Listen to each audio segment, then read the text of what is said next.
How did you decide on that you want to teach? Well, I may have told you this story last year. When I was very little, I used to play school all the time, and I used to line up all of my stuffed animals and all of my dolls, and we had doggies, so I would actually teach them school. I loved the chalkboard. As you know, I always like to write. Check out my verbosity that I always send to you guys. I have too many notes on the board. But I did love to write on the chalkboard. And my parents got me this big chalkboard that used to wheel in and out. And that was really fun. But actually when I went to college for psychology. And I wasn't thinking at that point about teaching. It wasn't until I was loving all of my literature classes and I was getting A+ in all of them, and it hit me that maybe I'll teach, blend it all together, because I do like the psych part of it too. Did you find it difficult to find a job teaching? I did not. I graduated from Montclair in, you ready to go back this many years? 1987. And just that year in one of my teaching classes, secondary education classes, we learned that at that point teachers were starting to finally be rewarded, to finally, their starting salaries were getting bumped up. So those of us who were lucky when we graduated that year, we were starting for the big whopping $18,500. That was our starting salary. But that was big because for a long, long, long time, teachers really struggled. We're hardly making anything. So when we started that year, those of us who were teaching, some of us were starting at a salary that was higher than a lot of other teachers who had been teaching for a number of years. So that was rough. But I subbed for a while. It was just a nice time. It was a nice time for just starting to be a nice time for teachers. So I fell into that upward swing for those first good 15 years or so. It was positive and it was rewarding. Then all of a sudden, I feel like in the last number of years, we're getting battered down. What was your first year of teaching? My first year how of did you teaching feel was- like walking in on that first day and not knowing like what you were to expect for the next however long? I had, just to continue with the last question, I had, while I was going to college, I was working the whole time, and I was subbing and waitressing. And so at that point where I graduated, didn't get a job right away for that fall, but that was fine, because I had a lot of fun, just waitressing, TGI Fridays, and Hackensack.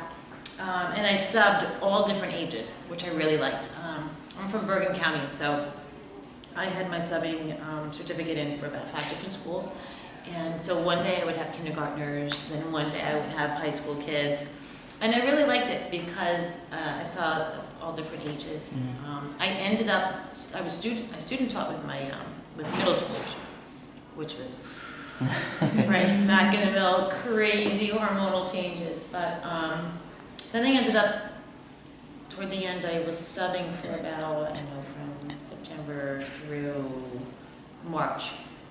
And I got a job, actually my first job, not this job. I did have a job before this, but I only went there one day. I had the interview for this job, and it was for maternity leave. So I would come in the 4th marking period of the year, which that's kind of rough if you think about it. Oh, absolutely. A new teacher, first time. But I had interviewed for this job, and I had interviewed for this other job out in Warren County, but it was for a vocational school, and these kids were tough, let me tell you.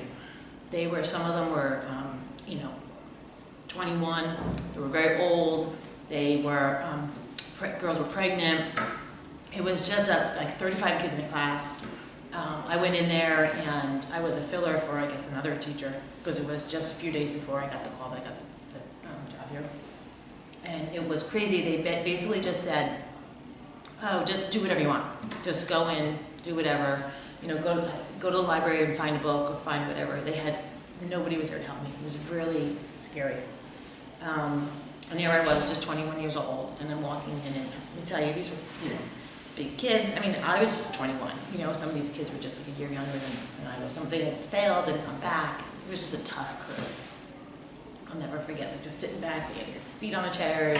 They didn't bring anything to class. And thank God I didn't sign the contract, because they were going to have me sign the contract maybe like the next day or so. I guess they were just looking for a sub to fill, even though I had my teaching certificate. But I went home and I said, I don't want to go back. The next day, I was driving to go back and my car broke down. And I figured that was a sign. So then I got the call, literally the next day, to come here. And it was great. It was a great, really, my first, oh my gosh. Really, all my years here have been wonderful, but the department was really great. The classes were, it was actually this classroom. The classes were great. I had a mix of kids from freshmen all the way up to seniors. It was a real loving, caring family environment here. Really, everybody helped. It was super. It was, I don't really remember now being frightened. Maybe I think it was because it was maybe because I had that first experience of that horrible couple that day, that compared to this place was heaven compared to there. So Yeah. It was fun. What's your favorite part about teaching? My favorite part about teaching, I just love. I enjoy being. I enjoy getting feeling young. I think it makes me still feel young, being around teenagers and being around the excitement and the energy and the fun, the youthfulness. I feel as though I don't know. It's another kind of look at life and staying young. Did you ever think when you were 18 that you'd be teaching at high school in a few years? No. Never. At 18, no, I did not. That's funny. I didn't know I was 18 years old. No, I really didn't know.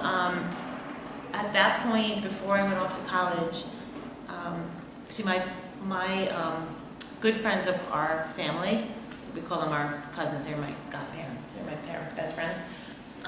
He was a teacher, for his whole career, and so my parents saw how much they struggled. She eventually, the mom, my godmother, she eventually got her nursing degree, but she stayed home. They had a lot of kids, and he was a math teacher, and he coached, and he had to have a gazillion other jobs to just keep them to a point where they could just put food on the table. So my parents, especially my father, was very adamant about the fact that he didn't want any of his kids being teachers because he saw how much they struggled, and that it was a shame that this job that is so important in life was not being respected. And like I said, it wasn't until that year that I graduated college that the salary started to get bumped up a little bit. It was a little better. So no, at 18, no. I was just in a world with my friends, and this is all fun, but. When you were in college, how many times other than changing your major to education did you change it from originating with psychology? That's interesting, yeah. I started with psych, loved it. And then, I think it was because my father kept saying, business, do something with law, because my dad was going back to school at the same time that I was going to college. He had some issues when he was 18, 19 and going off to college, because he was a football player and he hung out with a lot of the older kids, so he went to a lot of frat parties and never went to classes. So his parents said, we're not spending money. And that was when TCNJ was a college of, Trenton State, right? TCNJ. And so he didn't get that experience when he was 18, so he became a postal officer, and then a police officer, and then he became a detective sergeant. But he worked his way back. He went back to undergrad, and then he went to law school. So he was going to law school when I was going to undergrad, so he was very serious about, he just wanted me to, business or law or something that you could get, make some money right away. So it was psych, and then business. I tried microeconomics, macroeconomics, I couldn't stand it. And I kept loving my classes in poetry and literature, British. I loved sitting in a circle and discussing a book or a poem. But it didn't hit me until I think probably like right before my junior year, it hit me that, you know, God, my whole life, my whole childhood, I used to love teaching, you know, my dolls. So 3 times, I would say, just about the 3rd time I got it right. And as a teacher today, what inspires you to keep going in this profession? Students like Dan and Sarah. I love, you know what, I teach freshmen and I teach seniors, which I love. Right now, I've been doing this for a number of years, and I really enjoy seeing the growth. I see them coming in, I see them go out, and it's incredible, the growing up, the maturity, all that they've learned about life and how important, you know, being in the classroom is. Yeah, I think that it's, I feel like I come into the classroom and it's my own world, sort of, you know, out in the halls and out in the offices and the meetings and, you know, the Board of Ed and superintendent and administrators. That's a different job almost. I feel as though when you come into the classroom, it's great. There's so much to do.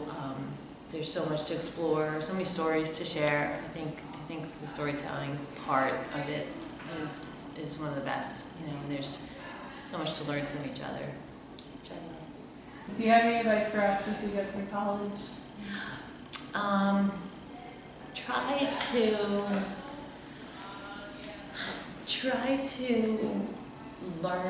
Try to learn as much as you can. I mean, try to just keep an open mind to everything.